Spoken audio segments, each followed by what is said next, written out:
Okay, so you want to own a social media platform. At first, this looks like the closest thing modern business has ever created to a money printing machine. You build an app. People join for free. They upload the photos, they record the videos, they write the posts, they argue in the comments, they invite their friends, and while millions of users produce an endless supply of content for you, advertisers pay for the privilege of appearing between it. You do not manufacture anything. You do not carry inventory. You do not operate storefronts. You do not need a warehouse filled with unsold products. Your customers bring their own phones, use their own internet connections, create your entertainment, distribute it to one another, and return every day to create even more. The platform grows. Engagement rises. Advertisers arrive. Revenue follows. It sounds almost unfair. And once the network becomes large enough, the business begins to look unstoppable. More users attract more creators. More creators produce more content. More content attracts more users. More users attract more advertisers. More advertisers generate more revenue. More revenue allows you to improve the product, buy competitors, hire engineers, and make the network even harder to challenge. That is the fantasy. Here's the problem. Every new user also creates more videos to store, more posts to rank, more accounts to protect, more copyright claims to process, more scams to detect, more governments to satisfy, more advertisers to reassure, and more dangerous content that can spread before anyone at your company even knows it exists. At a small scale, your platform is an app. At a massive scale, it becomes infrastructure. It becomes a marketplace. It becomes a media company. It becomes an advertising exchange. It becomes a payment system. It becomes a political battlefield. It becomes a public square. And somehow, you are expected to operate all of them at the same time. That creates one of the strangest contradictions in modern business. A social media platform becomes more valuable as more people join, but it also becomes more expensive, more controversial, and more difficult to control. So the real question is not whether a social media platform can make money. The largest ones clearly can. The real question is this: what business are you actually entering when you decide to own one? Let us start with the obvious answer. You are building software. That is technically true, but it explains almost nothing. A basic social app is not especially difficult to imagine. You need profiles, a way to follow other users, a feed, notifications, messaging, photo or video uploads, likes, comments, search. You could build a rough version with a small engineering team. That is why new social apps appear constantly. The code is not the main barrier. The empty room is. Imagine opening a beautiful nightclub. The lighting is perfect, the music is playing, the bartenders are ready, but nobody is inside. A nightclub without people feels depressing. A social network without people feels broken. There is nothing to watch. Nobody responds. Nobody follows you. Nobody cares that you joined. This is the first hidden cost of owning a social platform. Before you can sell attention, you must manufacture activity. That activity usually comes from one of three places. You can import an existing community, you can pay creators to join, or you can create a new behavior so compelling that people tolerate the empty beginning. Facebook began inside university networks where users already shared an identity and a reason to connect. Instagram simplified mobile photo sharing. At the moment, smartphone cameras were becoming socially important. TikTok turned content discovery into the default experience, meaning a new user did not need to build a friend network before the app became entertaining. Reddit organized activity around communities and interests rather than requiring every user to become a public personality. Each solved the empty room problem differently, but until you solve it, your platform has almost no economic value. This is where network effects enter the story. A telephone is nearly useless if only one person owns one. The second telephone creates a connection. The 100th creates a network. The millionth creates infrastructure. Social platforms behave in a similar way. Every additional user can create value for other users. But social networks are not governed by one simple network effect. There are several overlapping networks. There is the user network, the creator network, the advertiser network, the developer network, the merchant network, and sometimes the payment network. Each one depends on the others. Viewers want creators. Creators want viewers. Advertisers want both. Developers want distribution. Merchants want buyers. And you, the owner, must keep the entire machine balanced. This is why having a large number of registered accounts means less than it appears. A platform does not become valuable because people signed up once. It becomes valuable because they return. Daily active users matter. Time spent matters. Posts viewed matter. Videos watched matter. Messages sent matter. And eventually, revenue per user matters. Meta reported an average of 3.58 billion daily active people across its family of apps in December 2025. During that year, its platforms delivered more ad impressions while also increasing the average price per advertisement. Think about what that means. The economic engine is not simply the size of the audience. It is the number of times the company can create an opportunity to show something commercial to that audience. Every scroll creates potential inventory. Every video creates a possible advertising slot. Every story creates another surface. Every search creates intent. Every return visit creates another chance to monetize. This is why the feed is not just a product feature. It is the factory floor. The platform collects raw material from creators. The recommendation system processes it. The feed distributes it. The user consumes it. And advertising is inserted into the production line. But the inventory has one unusual property: it disappears instantly. A car dealer can leave an unsold vehicle on the lot. A hotel can try to sell tomorrow night's rooms tomorrow. An advertising impression that could have appeared during your morning scroll cannot be stored and sold next week. Once the moment passes, the inventory is gone. So the platform constantly runs auctions at enormous speed. An advertiser says, "I want to reach women between certain ages," or people interested in hiking, or users who recently visited an online store, or viewers likely to install an app, or customers who resemble previous buyers. The platform evaluates the advertiser's bid. It estimates the likelihood that the user will click, watch, install, subscribe, or buy. It considers the quality of the advertisement. It compares that opportunity with competing campaigns. Then it chooses a winner. This can happen in the time it takes to load the next post. You are not really selling banner space. You are operating a continuous prediction market. The platform predicts which piece of content will keep the user engaged. Then it predicts which advertisement is most likely to produce value. The better the predictions become, the more money the same audience can generate. This is why artificial intelligence matters so much to the economics of social media. A small improvement in ranking can produce more watch time. More watch time creates more ad inventory. A small improvement in targeting can increase conversion rates. Better conversion rates encourage advertisers to bid more. Higher bids increase revenue without requiring the platform to add another user. That is a remarkable business model, but it creates a dependency. Your revenue is now tied to your ability to predict human behavior slightly better than everyone else. The algorithm has to answer an absurd number of questions. Will this person watch the video? Will they share it? Will they hide it? Will they leave the app? Will this advertisement annoy them? Will it produce a sale? Will this post violate a rule? Is this account real? Is the engagement genuine? Is the content original? Is the viewer a child? Is the creator attempting to manipulate the system? The algorithm is not one machine. It is a collection of models constantly ranking, filtering, recommending, pricing, and policing the platform. That creates the next major contradiction. The algorithm must maximize engagement, but not all engagement has equal value. A heartwarming family video creates engagement. So does outrage. A useful tutorial keeps people watching. So does a conspiracy. A political debate generates comments. So does harassment.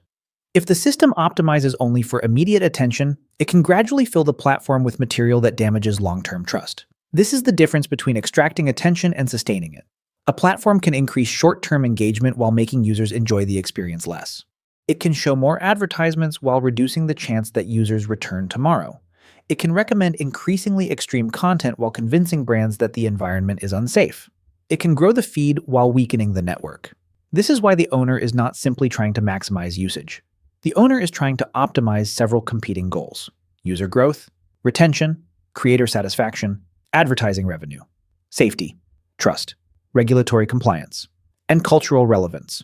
Improving one can damage another. Show fewer ads and users may be happier, but revenue falls. Show more ads and current revenue rises, but retention may weaken. Pay creators more and content supply improves, but margins decline. Moderate aggressively, and advertisers may feel safer, but some users accuse the platform of censorship. Moderate less, and engagement may increase, but harmful content, spam, and brand risk can spread. There is no final setting where every group becomes happy. You are permanently adjusting the machine. Now we reach the part that makes social platforms look unbelievably profitable. The users create the content. Traditional media companies must finance production. A television network pays for writers, actors, studios, camera crews, licenses, and distribution. A social media platform allows millions of creators to take on the production risk themselves. A creator may spend 10 hours making a video that earns almost nothing. The platform still receives content. A user may upload hundreds of photos without ever receiving payment. The platform still receives inventory. A community moderator may spend years organizing discussions for free. The platform still benefits. From the outside, this resembles free labor. But economically, creators are better understood as suppliers. And suppliers do not remain loyal simply because the platform exists.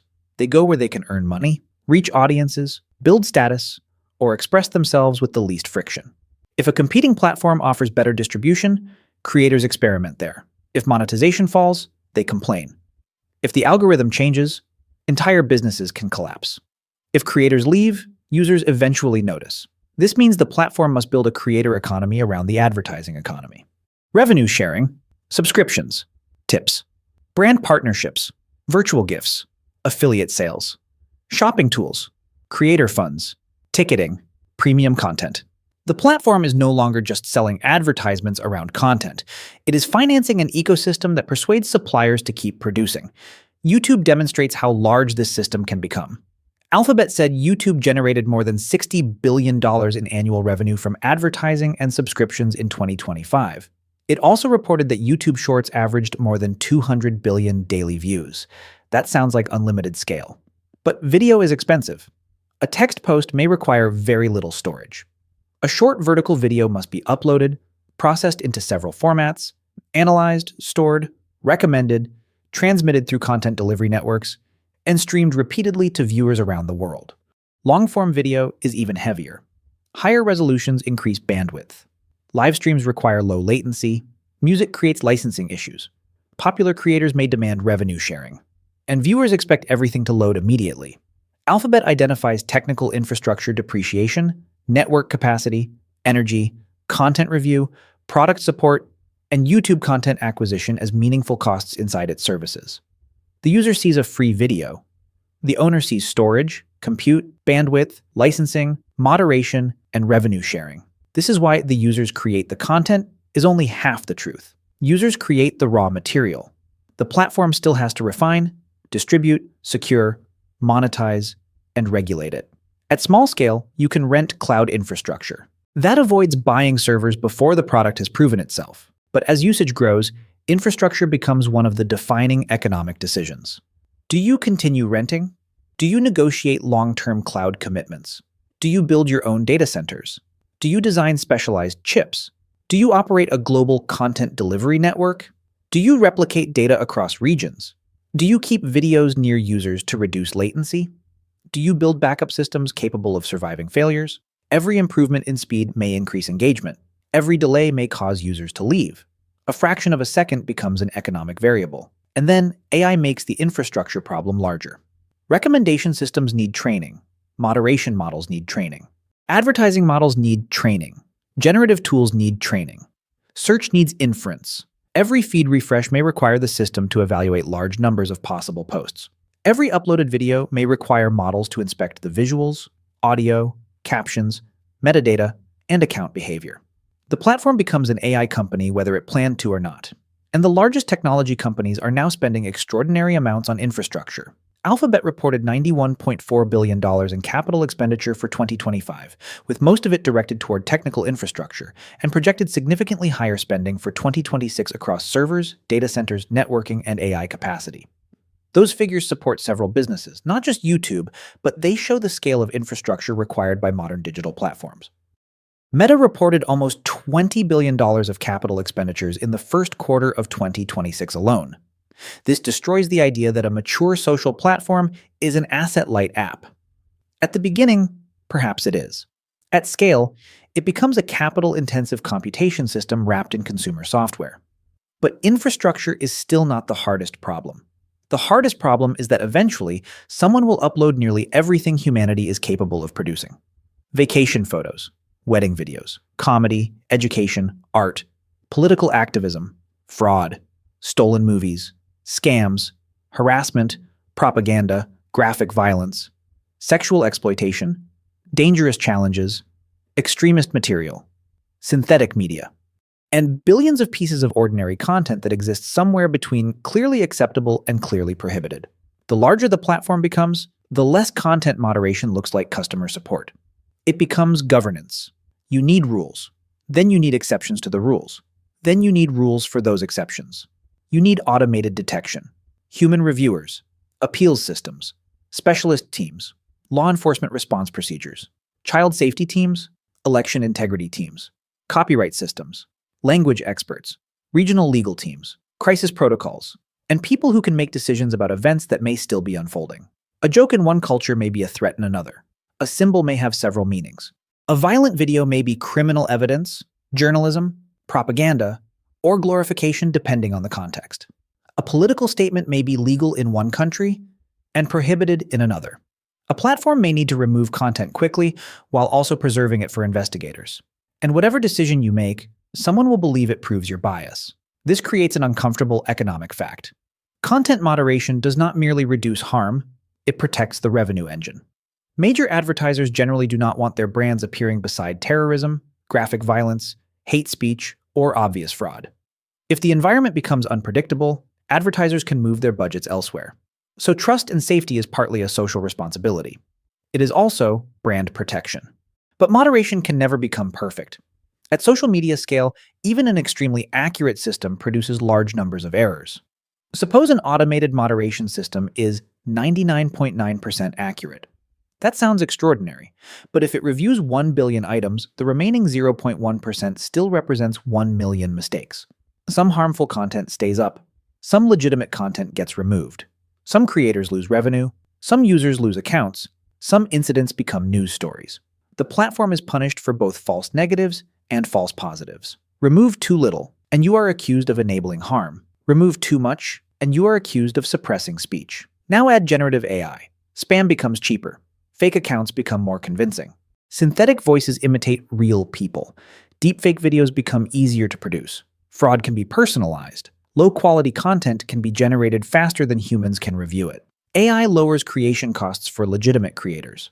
It also lowers attack costs for everyone trying to exploit the platform. This is a recurring pattern in social media economics. Every tool that improves creation also increases supply. More supply creates more engagement opportunities. But it also creates more competition, more noise, higher moderation costs, and more difficulty determining what is real.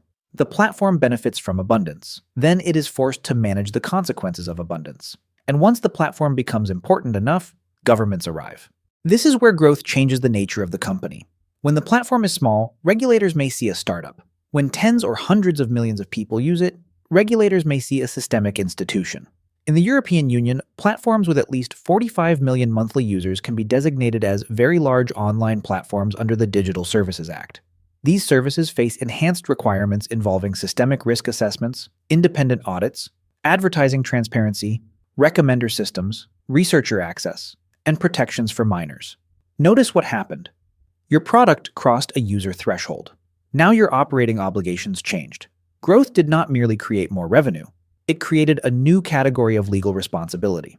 This is why regulation acts like a hidden tax on scale. You need more lawyers, more compliance staff, more reporting systems, more audit processes, more age assurance tools, more advertising controls, more data access procedures, more local representatives, more documentation showing why the algorithm made certain decisions.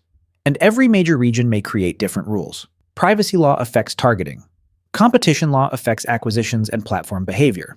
Child safety law affects product design. Copyright law affects uploads. Election law affects political advertising. Consumer protection law affects subscriptions, shopping, and disclosures.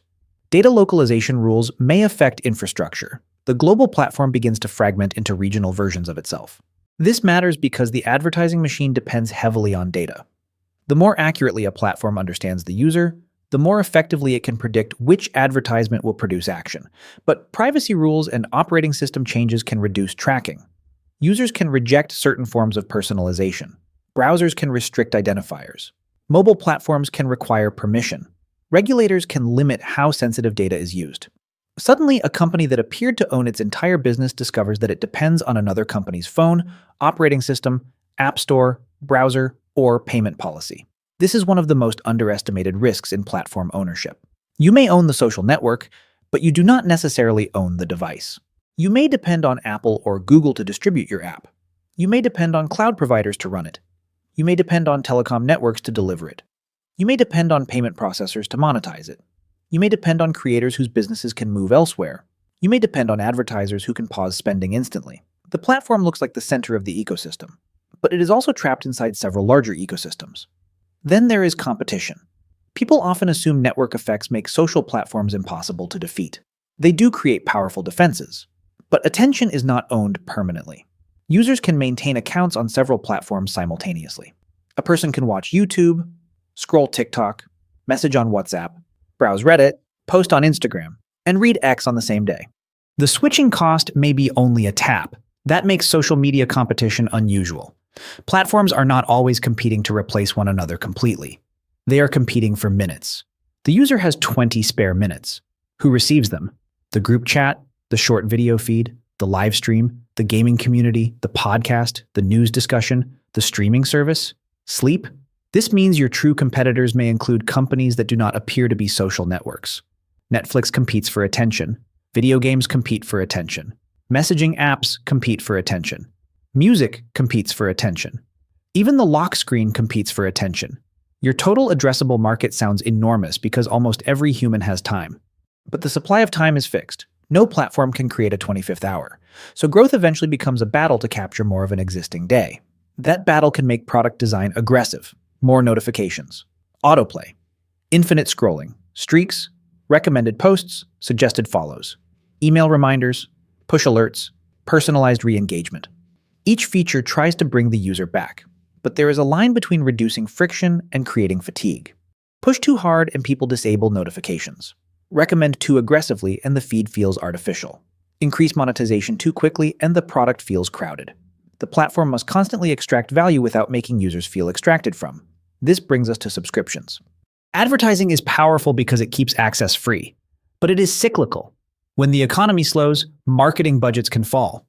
When targeting becomes less precise, ad performance may weaken. When brand safety concerns rise, advertisers can pause campaigns. A subscription creates predictable recurring revenue. That is why platforms increasingly offer ad-free plans, premium verification, exclusive features, music, video, storage, or enhanced creator tools. But subscriptions create another contradiction. The free version needs to remain useful enough to maintain network scale. The paid version needs to be better enough to justify payment. If too many features move behind a paywall, the network weakens. If too few do, nobody subscribes. And unlike streaming entertainment, social content is often available elsewhere for free. The platform is asking users to pay for convenience, status, reduced advertising, or improved functionality rather than exclusive access to all content. Commerce creates another possible revenue engine. Creators recommend products. Users discover brands. Merchants open storefronts. The platform handles affiliate links, checkout, payments, logistics partnerships, or customer acquisition. Suddenly, the company can earn advertising revenue and transaction fees from the same behavior. But commerce brings fraud, counterfeit products, refunds, disputes, merchant verification, tax rules, and consumer protection. Every new revenue stream creates a new operating system underneath it. Advertising requires measurement. Subscriptions require billing. Payments require fraud prevention. Shopping requires merchant controls. Virtual currencies require economic balancing.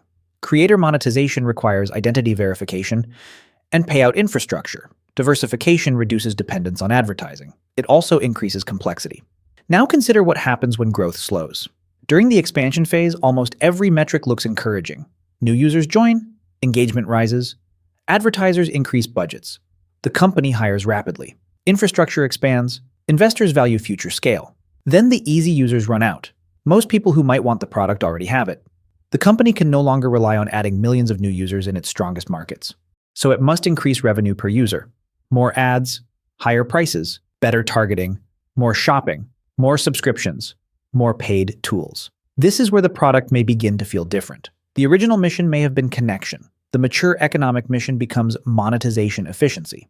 Small product decisions now move billions of dollars. A slightly heavier ad load can create enormous revenue. A weak recommendation update can reduce engagement across an entire region. A privacy change can damage measurement.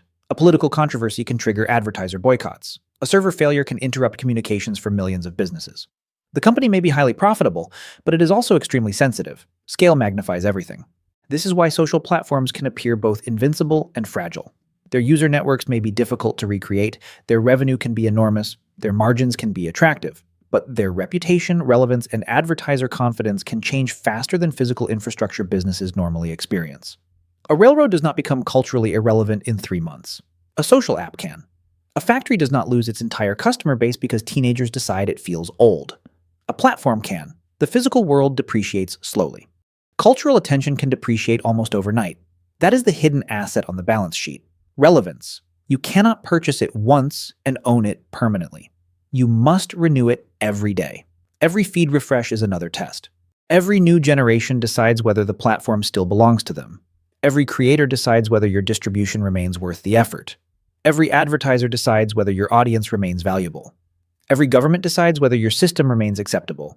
And every user decides whether the next swipe is worth their time. So what business are you actually in when you own a social media platform? You are not simply running an app. You are operating a multi-sided marketplace. Creators supply content. Users supply attention and data. Advertisers supply money. Algorithms allocate distribution. Infrastructure delivers the product. Moderation protects the marketplace. Regulators define its boundaries. And competitors constantly attempt to pull every participant away. The strange part is that almost nobody in this system wants exactly the same thing. Users want entertainment, connection, or information. Creators want reach, income, and control. Advertisers want measurable results. Regulators want safety, competition, and accountability. Investors want growth and margins. Your job is to make these conflicting incentives coexist without allowing any one group to destroy the value of the network for everyone else. That is the real product. Not the feed, not the messaging system, not the short videos. The product is the balance. Because a platform with creators but no viewers is a production studio nobody watches, a platform with viewers but no creators is an empty screen. A platform with engagement but no advertisers is popular but financially weak. A platform with aggressive advertising but no trust becomes unbearable.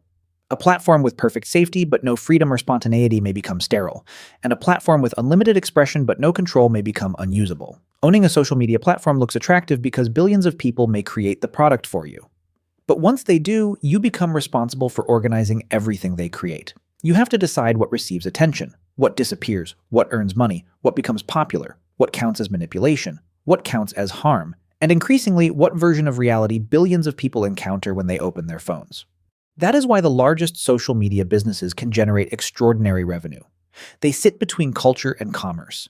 They convert human behavior into predictions. They convert predictions into advertising performance. And they convert attention into cash. But the platform never truly owns the resource it sells. It does not own the creators. It does not own the advertisers. It does not own the governments.